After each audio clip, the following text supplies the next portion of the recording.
Wapenzi wasikilizaji wa Ajira Update, mijadala bado inaendelea ndani ya chaneli yetu, na hii yote ni kwa ajili ya kueleweshana kuhusiana na ajira ambazo ziko mbioni kuja, ajira za polisi.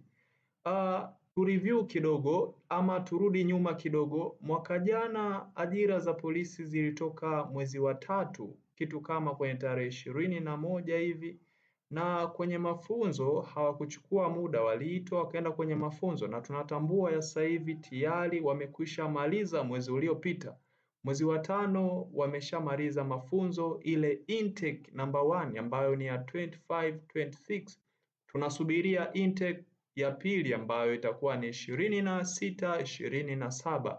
Sasa mjadala umekuwa ni mkubwa. Kuna wengine wanasema ndani ya mwezi huu ajira zitatoka, ila kuna mwingine amesema hapana, kuanzia mwezi wa 7 kwenye tarehe 1 mpaka tarehe 5 basi tujiandae kupokea taarifa njema.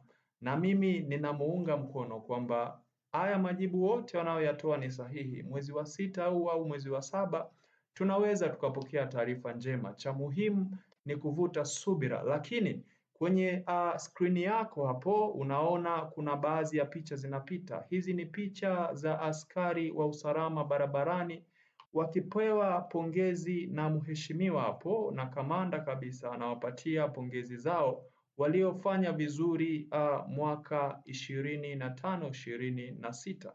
Hii inaonyesha jinsi gani jeshi la polisi ni jeshi zuri, jeshi lenye nidhamu na jeshi linalojali kila aina ya mtu.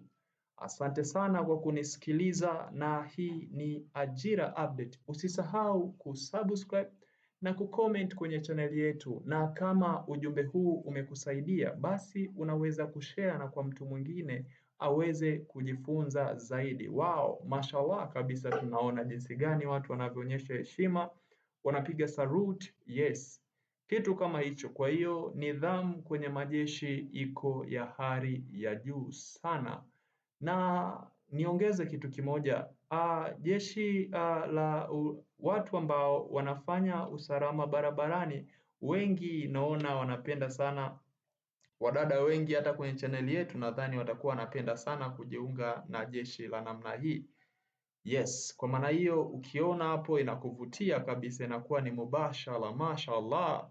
Asante sana, na usisahau kwamba tunapokea maoni kwa njia ya comment. Ciao.